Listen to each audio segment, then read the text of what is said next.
తెలంగాణ ప్రభుత్వం అత్యంత ప్రతిష్టాత్మకంగా భావిస్తున్న భూభారతి వెబ్సైట్ మరికొన్ని గంటల్లో అందుబాటులోకి రానుంది. ఇవాళ సాయంత్రం సీఎం రేవంత్ రెడ్డి భూభారతి వెబ్సైట్ను ప్రారంభిస్తారు. పైలట్ ప్రాజెక్టుగా 3 మండలాల్లో తొలుత అమలు చేస్తారు. నల్గొండ జిల్లాలోని సాగర్, తిరుమలగిరి, రంగారెడ్డి జిల్లాలోని కీసర మండలాలను పైలట్ ప్రాజెక్టుకు ఎంపిక చేశారు. భూభారతి పోర్టల్ ఆవిష్కరణ, ప్రత్యక్ష ప్రసారానికి వ్యవసాయ శాఖ ప్రత్యేక ఏర్పాట్లు చేస్తోంది. రాష్ట్ర వ్యాప్తంగా 566 రైతు వేదికలలో ఈ కార్యక్రమాన్ని ప్రత్యక్ష ప్రసారం చేయనుంది.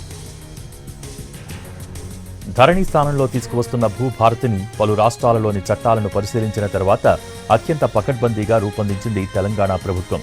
భూ సమస్యల పరిష్కారం, లావాదేవీలకు సులభమైన మార్గం అందించడమే లక్ష్యంగా భూభారతి పోర్టల్ని డెవలప్ చేసింది. భూభారతి చట్టం రైతులకు, ఆసాములకు భద్రత కల్పిస్తుందని సర్కార్ చెబుతోంది. కనీసం 100 ఏళ్ల పాటు ఈ వెబ్సైట్ ఉంటుందని సీఎం రేవంత్ రెడ్డి చెబుతున్నారు.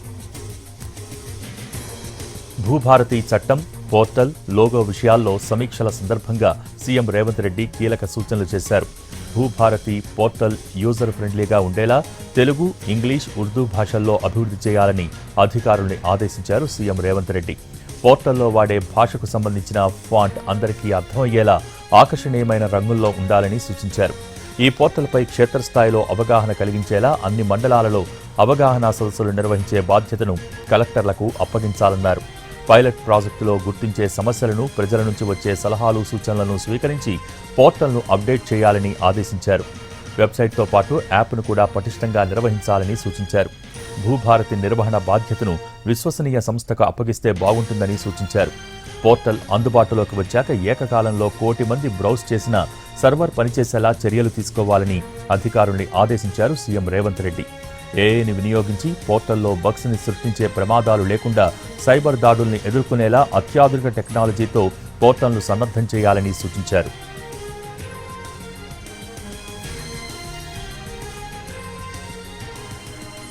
ఎన్నికల వేళ ఇచ్చిన హామీల అమలులో భాగంగా ధరణి పోర్టల్ స్థానంలో భూభారతి పేరుతో నూతన రెవెన్యూ చట్టం చేసింది ప్రభుత్వం.